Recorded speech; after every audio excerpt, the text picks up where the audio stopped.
এবার তুমি আমাকে বলো, আমরা কি তোমাদের বাড়িতে যাব? ইঞ্জিনিয়ারের চাকরি করো, তা অফিসে তো অনেক বেটা ছেলের সঙ্গে কাজ করতে হয় না? হ্যাঁ, তা হয়তো। তো আমরা আর মুখ নামিয়ে বসে আছো কেন আমার সামনে? অত লজ্জাবতী তো তুমি নও। মা, তুমি এমন ভাবে কথা বলে যাচ্ছে, বৌদি তো চমকেই যাচ্ছে। আয় বৌদি কি রে? কথা নেই বার্তা নেই, কিছু ঠিক হলো নি এখনো অমনি বৌদি?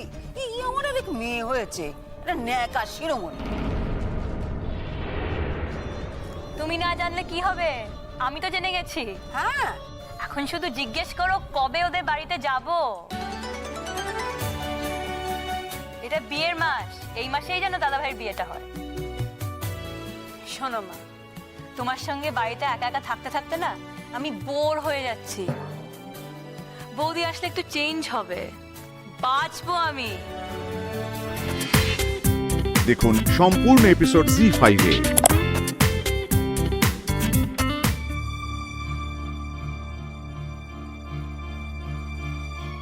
রাঙাদি, কি শালুক বল।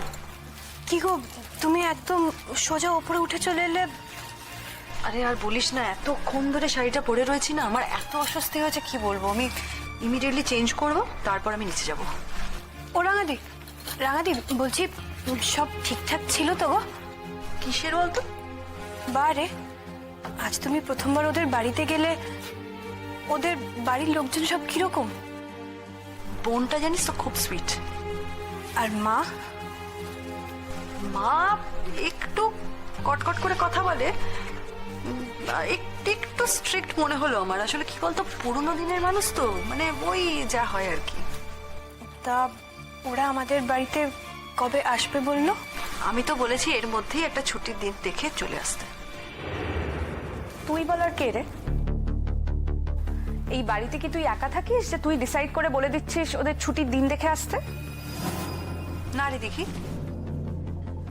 এই বাড়িতে আমি একা থাকি না, কিন্তু এই বাড়িতে আর যারা থাকে তাদের বলার দায়িত্ব তো আমার। আমি বুঝতে পারছি না তুই এভাবে কেন রিঅ্যাক্ট করছিস।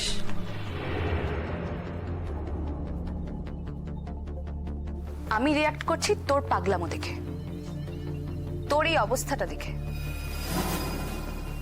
নদী, আমাদের বাড়িতে এখনো একটা কেস চলছে, এখনো আমরা জানি না আমাদের ভাইটার কি হবে, ওর কপালে কি অপেক্ষা করে আছে।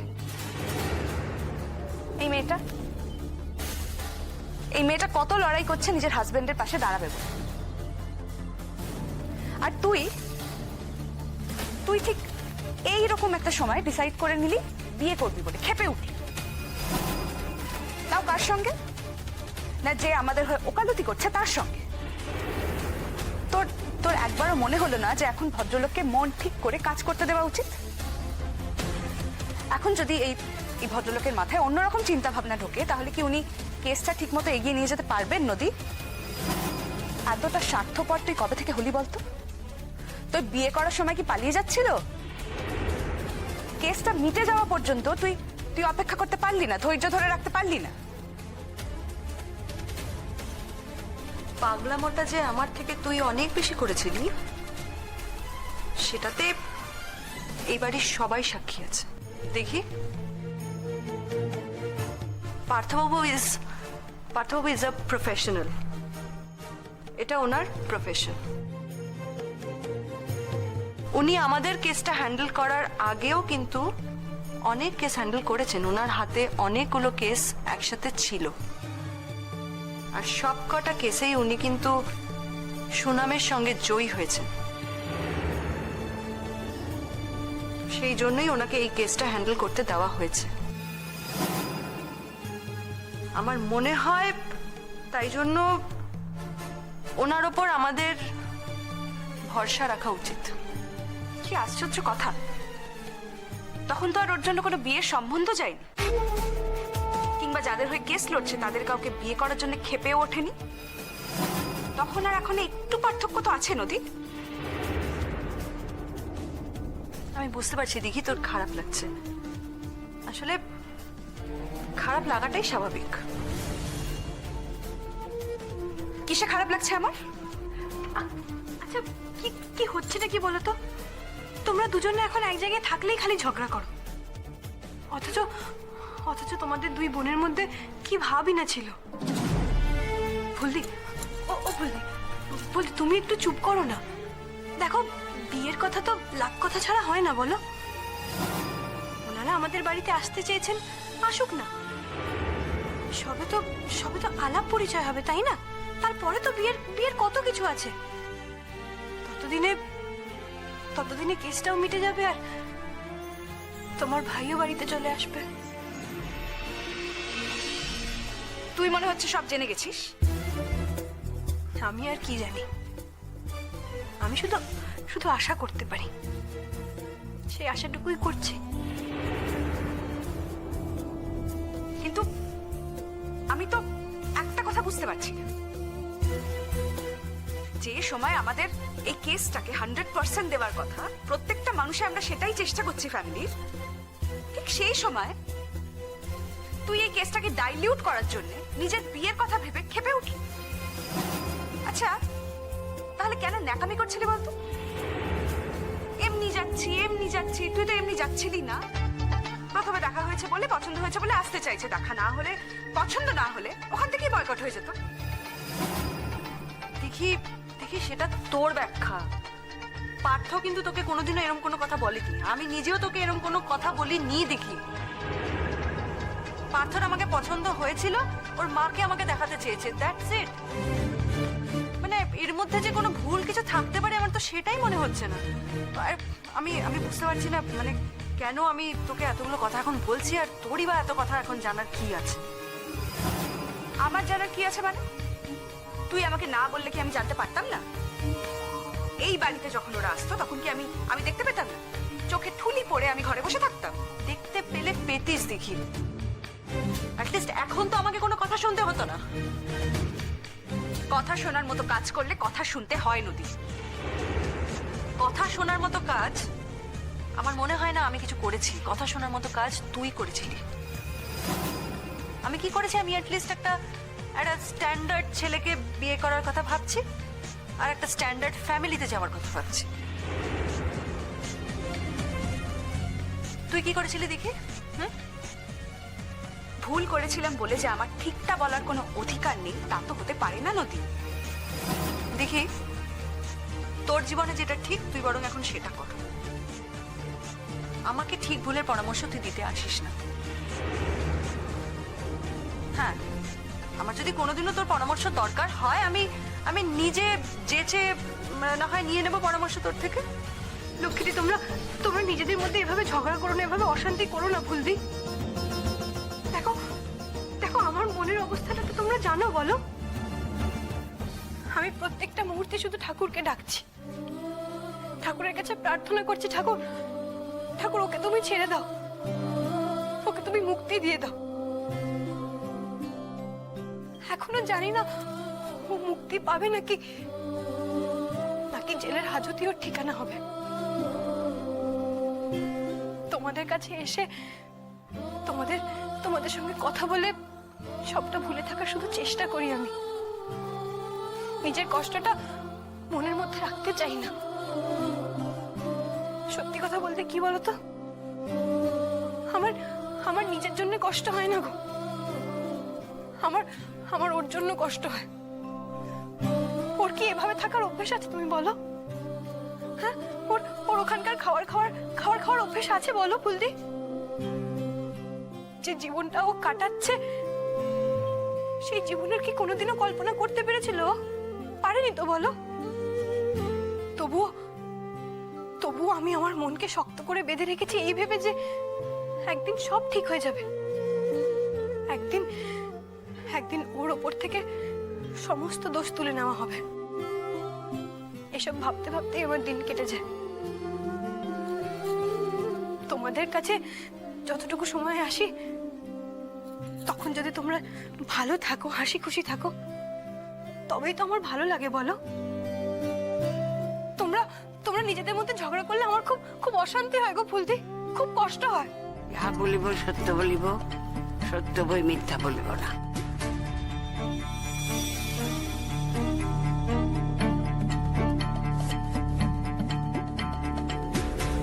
আমার ভরসা আছে আপনি গীতা ছুঁয়ে যে শপথ বাক্য পাঠ করেছেন তার অন্যথা আপনি করবেন না। আপনার কাছে আমার প্রথম প্রশ্ন, শালুক আপনার কে হয়? শালুক আমার নাতনি, আমার মেয়ের ঘরের সন্তান। আচ্ছা, শালুকের মায়ের নাম কি? ভারতী।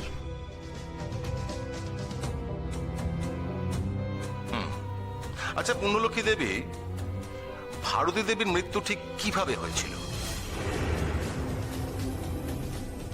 এই কেসের সঙ্গে আমার মেয়ের মৃত্যুর কি কারণ, কি সম্পর্ক, আমি ঠিক বুঝে উঠতে পারতাছি না। যখন আমার মেয়ে মারা যায় তখন আমার নাতনির বয়স ছিল 2 বছর। আমি তাকে নিয়ে আমার কাছে চলে আসি এবং সেই থেকে তাকে আমি লালন পালন করতেছি।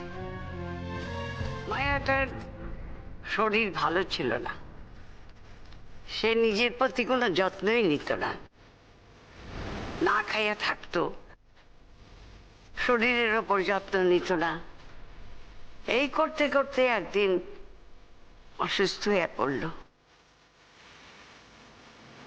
2 দিনের জ্বরে, পেটের অসুখে মেয়ে আমার মারা গেল। সে যখন খুব অসুস্থ ছিল তার শ্বশুর বাড়ির লোকেরা তাকে ডাক্তার পর্যন্ত দেখায়নি। তারা অসুখের গুরুত্ব বুঝতে পারে নাই, না আমার মায়ের কোনো গুরুত্ব দেয় নাই, সেটা আমি ঠিক বলতে পারবো না। আমার মায়াটার মনে কোনো শান্তি আসিল না, মানে তার স্বামী কোনো খোঁজ খবরই তার নিত না। মেয়ের মৃত্যুর খবর পাইয়া আমি ছুটে যাই, তারপর আমার নাতনির রিয়া আমি চলে আসি। তাহলে তো তখন এখনের কেউ ছিল না। আমি গিয়া দেখি মা মা করে চিৎকার করতেছে, তাহলে বুকে করে তখনই আমি চলে আসি। স্যার, ওনার এই কথা থেকে প্রমাণিত হচ্ছে যে ওনার জামাই ডক্টর অবিনাশ সেন, অর্থাৎ ঐশ্বর্যর বাবা ডক্টর অবিনাশ সেন, উনি কোনো দেখভাল করতেন না স্ত্রীর প্রতি। তাই ওনার মেয়ে নিজেকে শেষ করে দিতে বাধ্য হয়েছিলেন। হ্যাঁ স্যার, ডক্টর অবিনাশ সেন কোনো যত্ন আত্তি করতেন না নিজের স্ত্রীকে। স্যার, আমরা ভারতী দেবীর আত্মার প্রতি সহমর্মিতা জানাচ্ছি, কিন্তু যখন উনি বলছেন, উনি এক্ষুনি বলেছেন, তখন আমরা সবাই বিশ্বাস করছি। কিন্তু শালুকও ডাক্তারবাবুর নিজের মেয়ে, সে কথা কিন্তু ওনার মুখ থেকে একবারও বেরোয়নি।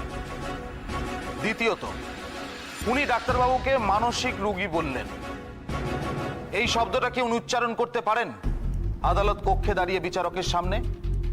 আমি যতদূর জানি আমার বিপক্ষীয় বন্ধু একজন উকিল, উনি ওকালতিটা পাশ করে এখানে এসে দাঁড়িয়েছেন। উনি তো বোধহয় ডাক্তার নন, উনি তো মনোবিদ নন। একজন মনোবিদ না হওয়া সত্ত্বেও উনি কি করে কাউকে মানসিক রোগী আখ্যা দেন?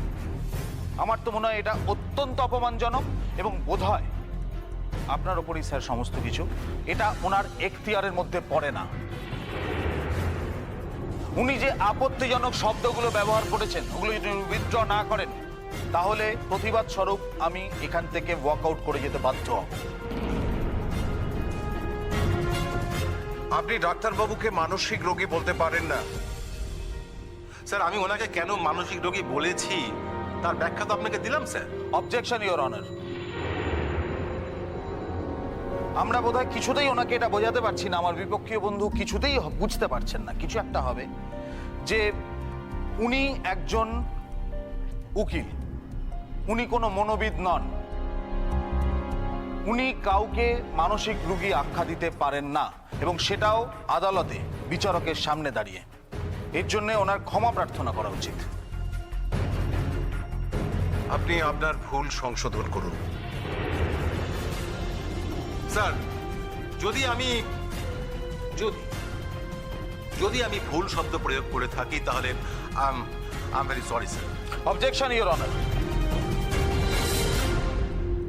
আপনি ওনার শব্দ চয়নগুলো খেয়াল করুন। উনি ওনার বক্তব্যের মধ্যে কিন্তু এখনো সংশয় রাখছেন। উনি নিজে মুখে বললেন যদি, তাই তো? যদি উনি কোনো ভুল শব্দ প্রয়োগ করে থাকেন তার জন্য উনি ক্ষমা প্রার্থী। ওনার সংশয় প্রকাশ পাচ্ছে এই কথাটার মধ্যে, কিন্তু আদালত কক্ষে আমরা যারা রয়েছি আমরা প্রত্যেকে জানি, এইটুকু বুঝেছি এবং শুনেছি যে উনি ইচ্ছাকৃতভাবে এই শব্দগুলো ব্যবহার করেছেন, এবং এই ইচ্ছাকৃতভাবে এই শব্দ ব্যবহার করার জন্য আমি আবারও বলছি ইওর অনার, ওনার ক্ষমা চাওয়া উচিত। আপনি যদি শব্দটি প্রত্যাহার করুন। ওকে স্যার, আমি ভুল শব্দ প্রয়োগ করেছি, তার জন্য আমি ক্ষমা প্রার্থী। সে কথাই তো বললাম, আগেও তাই বলেছি, এখনো তাই বলছি, ভবিষ্যতে তাই করব। আমি আপনাকে বলছি, আমি ঠিক যতটুকু জানতে চাইবো আপনি ঠিক ততটুকুই উত্তর দেবেন এবং যথাযথ উত্তর দেবেন। আপনি যদি একই কথা 5 বার জিজ্ঞাসা করেন তাহলে আমি 5 বার একই রকম যথাযথ উত্তর দিব কি করে?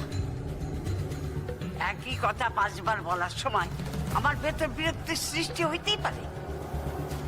আমি যতবার জিজ্ঞেস করব আপনি ততবারই উত্তর দিতে বাধ্য।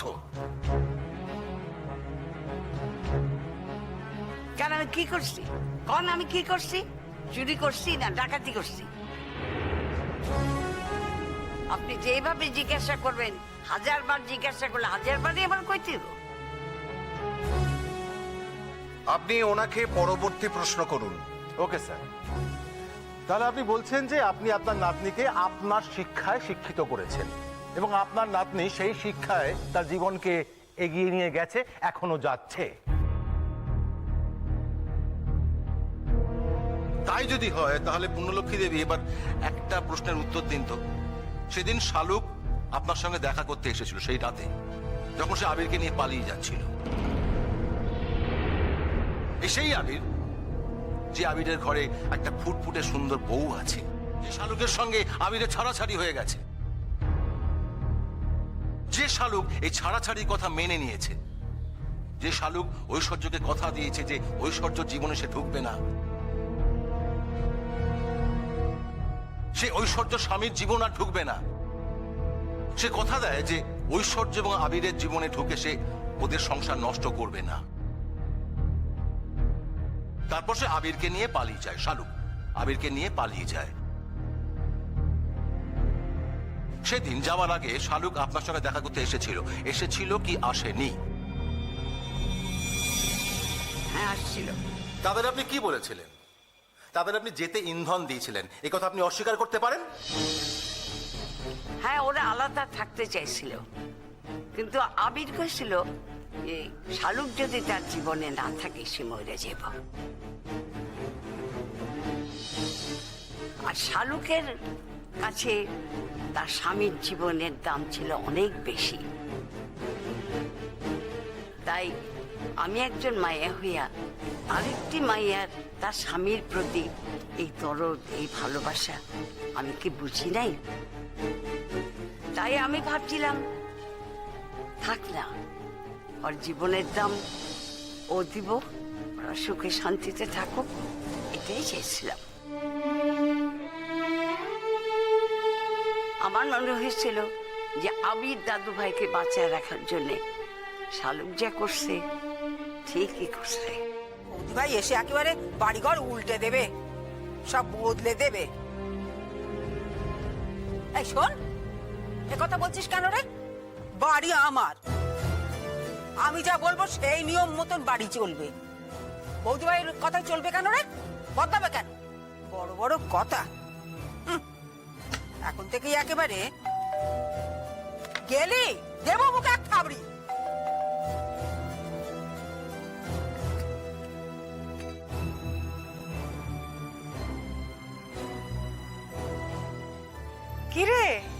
আছিস? বড় বৌদি তুমি? কেন রে, আমি আসতে পারি না বুঝি? আসলে তুমি তো ফোন করোনি। বাবা সত্যি, তোদের বাড়িতে আসবো তা আবার নাকি আমাকে ফোন করে আসতে হবে? পারিস বাবা। উফ, শুনছেন মামিমা? শুনুন ভালো করে, আপনার মেয়ে কি বলছে শুনলেন?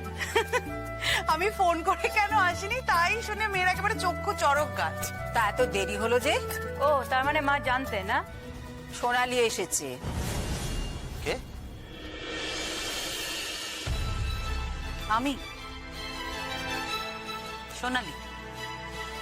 কি ব্যাপার, আমার নামটা শুনেও জিজ্ঞেস করছো কে? এর মধ্যেই ভুলে গেলে নাকি আমার নামটা?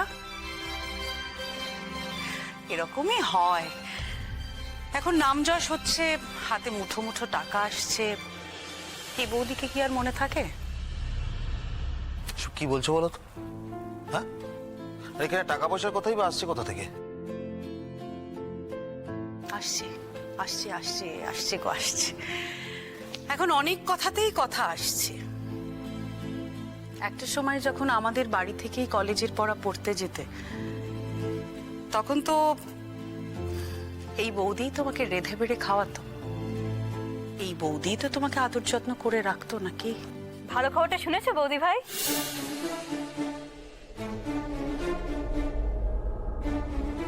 ভালো খবর না গো, শুনিনি। ভালো খবর আমাকে আর এখন কে দেয় বলো? ওই সকালবেলা মামিমাকে ফোন করেছিলাম না, বললাম যে আমি আসছি। মামিমা শুনে বললেন, হ্যাঁ এসো, অনেকদিন এ বাড়িতে আসোনি, এসো, এসে থেকে যাও কটা দিন। কি ব্যাপার মামিমা? হ্যাঁ, বাড়িতে ভালো খবর শুনছি তো, কই আমাকে তো কিছু বললেন না। তোমার কি মাথা খারাপ হয়েছে? আমি বাড়ি ভাড়া দেবো? বাড়ি ভাড়া দেওয়ার কথা তুমি সব নিয়ম ভাবতে পারি না গো। তুমি কি ভাবলে নতুন লোক আসছে মানে ভাড়াটে আসছে? মোটেই তাই না, আমাদের বাড়িতে বৌদি ভাই আসছে গো। বৌদি ভাই? ওই আর কি, মানে পার্থর বিয়ে সম্বন্ধ দেখা চলছে তো, তা সেই কথাই বলছে। তো কিছুর মধ্যে কিছু নেই এখনো, মেয়ে দেখা পছন্দ হলো না, বৌদি ভাই। আহা, দাদা ভাই যখন পছন্দ করেছে তখন ওই মেয়ের সঙ্গেই তো বিয়ে হবে। বাড়িঘর দেখো আর যাই করো, তোমারও তো পছন্দ হয়েছে, সেই জন্যই তো যাচ্ছ দেখতে। বড় বৌদি তো আমাদের নিজেদেরই বড় বৌদি, বড় বৌদিকে বলে কি হয়? সব সময় সবাইকে ঢাকো কেন? বড্ড বেশি কথা বলিস, বড্ড বেশি কথা বলিস। কেন এই যে এত পড়া পড়া করছিলি, এখন যা ঘরে গিয়ে বসে পড়গে, যা যা যা দেখে নেই। ইস, বড় বৌদি এতদিন পরে এসেছে, আমি এখন পড়তে যাব?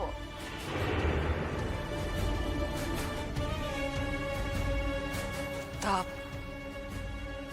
মেয়ে তুমি নিজে পছন্দ করেছো?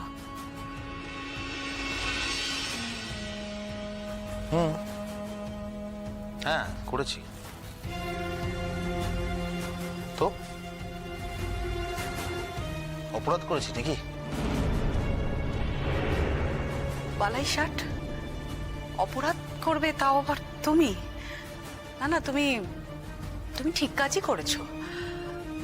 আমি শুধু জানতে চাইছি যে এই ঠিক কাজটা তুমি আগে কেন করনি বলো তো?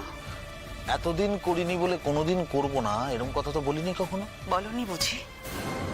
মা, একটু চা দাও তো। পলিন, একটু চায়ের জল বসা। আমি পারবো না। তুমি কেমন কথা বলছো সোনালি? এ তো ভালো কথা নয়। হ্যাঁ, আমি কখনো তোমাকে অন্যরকম চোখে দেখেছি? আমি তো তোমাকে নিজের বড় বৌমার মতন করেই দেখেছি সব সময়ের জন্য। হ্যাঁ, তুমি আমার ননদের ছেলের বউ, তো আমি তো কখনো তোমায় আলাদা করে কিছু ভাবিনি, নিজের বৌমার মতন করেই ভেবেছি। তো নিজের বৌমা আর নিজের বৌমার মতো দুটোর মধ্যে অনেক তফাৎ রয়েছে মামিমা। কদিন থাকার প্ল্যান তোমার? কেন, তুমি পাস করবে তারপরে আমি থাকতে পারবো, তাই তো? না, হতেই পারে নতুন সংসার, তার নতুন নিয়ম হয়তো হবে। তোমার বউ এরপর পাস করলে তবেই হয়তো আমার এখানে থাকা হবে। শুধু শুধু একটা সহজ ব্যাপারকে জটিল করছো কেন বৌদি? হ্যাঁ হ্যাঁ হ্যাঁ হ্যাঁ, আমি তো চিরকালেরই জটিল। আমি আবার কবে সহজ ছিলাম বলো? নাকি সহজ মানুষ কেমন তা আমি জানি। বড় বৌমা, এই যে তুমি এসেছো না, এই একদিক থেকে খুব ভালো হয়েছে জানো। না বলতে নেই, মেয়ে যদি পছন্দ হয়ে যায় আর ধরো যদি বিয়েটা লেগেই যায়, তখন তো কত কাজ, তুমি আমায় হাতে হাতে খুব সাহায্য করতে পারবে। তুমি কিন্তু উদ্ধার করে দিয়ে যাবে। আমি নিজেই তোমায় খবর দিয়ে ডাকিয়ে আনতুম বিয়ে ঠিক হয়ে গেলে, তা তুমি এসে গেলে খুব ভালোই হলো। তারপর বিয়েটা করছো তাহলে? এখনো করছি কিনা জানি না। আরে আর কত তুমি রেখে রেখে কথা বলবে বলো তো? বিয়েটা তো আর গোপন করার মতো জিনিস নয়, হলে তো সবাই দেখতে পাবে। হলে তো দেখতেই পাবে।